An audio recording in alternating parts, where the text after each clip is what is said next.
మంత్రి సీతక్క గారు చెప్పుతో కొడతా అని బహిరంగంగా మాట్లాడడం వారి విజ్ఞతకే వదిలేస్తున్నాము. ఎందుకంటే మనుషులు తప్పు చేసినప్పుడే ఆవేశానికి లోనవుతారు.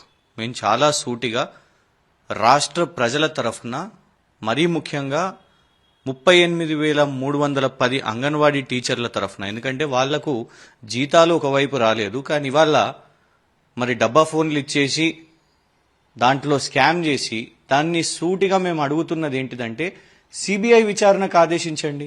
ఎందుకంటే ఇందులో కేంద్ర ప్రభుత్వం యొక్క నిధులు ఉన్నాయి కాబట్టి దాన్ని ఎటువైపు మీరు దారి మళ్లించిండ్రు, ఎవరి జేబులోకి పోయినాయి అని స్పష్టంగా పబ్లిక్ డొమైన్లో ఉన్న ఆధారాలతోని వల్ల మేము మంత్రి సీతక్క గారిని అడిగితే చెప్పుతోని కొడతా, చెప్పు తెగుతుంది అని ఏదైతే వారు ఆవేశంగా మాట్లాడుతున్నారో, ఏదైతే చెడ్డ భాష మాట్లాడుతున్నారో ఆ భాష మేము మాట్లాడడం. కానీ స్పష్టంగా పాయింట్ టు పాయింట్ గౌరవ మంత్రి సీతక్క గారికి సూటి ప్రశ్నలు. 44 కోట్లని మీరు చెప్తున్నారు, కానీ 54 కోట్ల రూపాయలని ఇది స్పష్టంగా పబ్లిక్ డొమైన్లో వెబ్సైట్లో ఉన్న కాంట్రాక్ట్, అవార్డు వచ్చిన కాంట్రాక్ట్ ఏదైతే సెల్కాన్ ఇంపెక్స్ అనే కంపెనీకి వచ్చిందో 54 కోట్ల 19,41,000 రూపాయలకు 38 ఫోన్ల 38,310 స్మార్ట్ ఫోన్ల కోసం ఇచ్చిన కాంట్రాక్ట్ నంబర్ 1. 54 కోట్లని స్పష్టంగా గవర్నమెంట్ వెబ్సైట్లోనే ఉన్నది అవార్డు అయిన తర్వాత. ఒకటి, మీరు 54 కోట్లను 38,310 ఫోన్లతో డివైడ్ చేస్తే స్పష్టంగా ఎవ్వరికి, చిన్న పిల్లలకు కూడా లెక్కలు ఇవాళ తెలిసిన వాళ్ళకి అందరికీ కూడా చేస్తే డివైడ్ చేస్తే 14,000 రూపాయలు వస్తుంది. అంటే ప్రతి మొబైల్ ఫోన్ 14,000 రూపాయలు వస్తుంది. మీరేమో 11,000 ఖర్చు పెట్టినాము అని అంటున్నారు. మేము అదే మొబైల్ ఫోన్ని Samsung Galaxy A06 4GB RAM and 64GB storage, దాని యొక్క రసీదు ఇది. ఆ 4G ఫోన్లు దీంట్లో స్పష్టంగా ఉన్నది. ఆ ఫోన్ యొక్క ధర 6,990 రూపాయలు వితౌట్ జిఎస్టీ. విత్ జిఎస్టీకి వస్తే 8,200 రూపాయలు. ఇది ఆ యొక్క మొబైల్ డివైస్. ఇది మేము ఒక సింగిల్ రీటైల్ షాప్ లో కొనుగోలు చేస్తేనే మాకు ఇచ్చిన ధర ఇది. బల్క్ లో ఆ కాంట్రాక్ట్ లో స్పష్టంగా ఏమున్నది అని అంటే OEM ఒరిజినల్ ఎక్విప్మెంట్ మ్యానుఫ్యాక్చరర్ దగ్గర లేదంటే ఆథరైజ్డ్ డీలర్ దగ్గర కొనుగోలు చేయాలి. 38,310 ఫోన్లు 310 ఫోన్లు ప్రభుత్వం అంగన్వాడీ టీచర్ల కోసం అక్వైర్ చేస్తుందంటే బల్క్. మరి సీతక్క గారు దాని ధర, బల్క్ ధర 6,500కు 6,900కు రాదా? మీరు ఎలాగా 11,650 అని చెప్తున్నారు?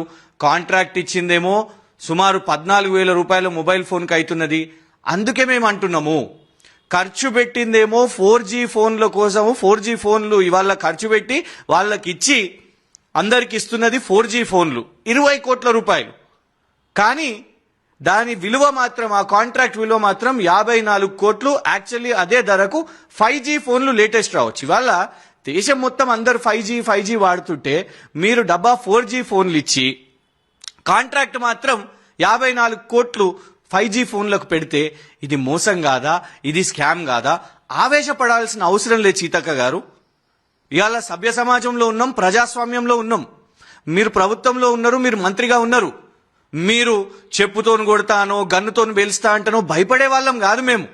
కానీ మిమ్మల్ని మేము సూటిగా అడుగుతున్నాం, మీరు నిజాయితీ అయితే మీ రాష్ట్ర ప్రభుత్వం తరఫున దీన్ని నిష్పాక్షికంగా సిబిఐ విచారణకు ఆదేశాలు ఇవ్వండి. మీరే కోరండి, రాష్ట్ర ప్రభుత్వంగా సిబిఐ విచారణకు ఆదేశించండి. మేము ఇవన్నీ రసీదులు, ఈ పబ్లిక్ డొమైన్ లో ఉన్న డాక్యుమెంట్స్, వీటినన్నిటిని కూడా సిబిఐకి ఇస్తాము. మేము కూడా విచారణకు సిద్ధంగా ఉంటాం. అప్పుడు తెలిసిపోతుంది ఎవరికి చెప్పు తెగుతుందో, లేకుంటే ఎవరి జేబులోకి వెళ్ళి 30 కోట్లు బయటికి వస్తాయో స్పష్టంగా అర్థమైపోతుంది సీతక్క గారు. It has become a habit for the Congress government in Telangana that anyone raises serious questions, right from Chief Minister Revanth Reddy garu to Minister Sitaka garu, they indulge in abuse and threatening. Chief Minister Revanth threatens journalists, opposition leader, activists that he will attack them, he will beat them out on the streets naked, parade them naked. And now, when we have questioned about the mobile scam, in the government of India's Poshan Abhiyan scheme for the Anganwadi teachers, Sitaka Garu in open threatens to attack us with a slipper. It is really unfortunate. We do not want to respond in the same language because in democracy, questioning is a right and those in government have to explain and be transparent about such schemes which are becoming scams. Our straight question was that Sitaka Garu is saying that 44 crores.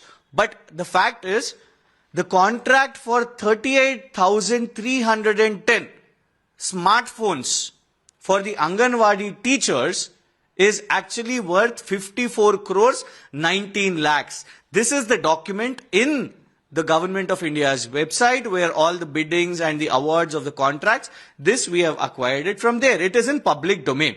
So number one, the contract value is 54 crores 19 lakhs. Now, the mobile phones which the Congress government here in Telangana has been distributing is the Samsung Galaxy A06 4G mobile phones. The fact is, if any small child also divides 54 crores out of 38,310, the answer you get is rupees 14,000. So for that value, for the 54 crores value of the contract, you can actually give 5G mobile phones. But the government here is distributing 4G phones. And what is the value of this actually? When we have purchased the same mobile phone in a retail shop, this costed us 6,990 rupees only without GST, and with GST it is 8,299 only. And the norms in the contract clearly says that the government should acquire this only from the OEM, which is the original equipment manufacturer, or the authorized dealer. Which means that when you are purchasing a 38,310 smartphone mobile phones in a bulk order by a government, the price would come much cheaper to 6,500 to 6,900. Then why did it cost 14,000 for the government? Or like Sitaka Garu is saying 11,650. Why did it cost so much? Why is there a cost vary? The cost vary is, the fact is, the contract value is rupees 54 crores, but the government has spent only 20 crores giving 4G phones, whereas they could have given 5G phones. And where has this 30 crores gone? Instead of retorting to abuse, instead of retorting to threatening, we request Sitaka Garu, Minister Garu, to come clean. Please initiate for a CBI investigation because this involves Government of India's funds. We request the state government to be transparent, initiate a CBI investigation, and then we will also give all this documentary evidence. We'll keep this in front of the CBI, and then everything will be clear. Then, as Sitaka Garu said, will anyone's slippers will be damaged, or will the pockets which have 30 crores come out in open will be exposed if the CBI enters and investigates this 30 crore scam by the Congress government?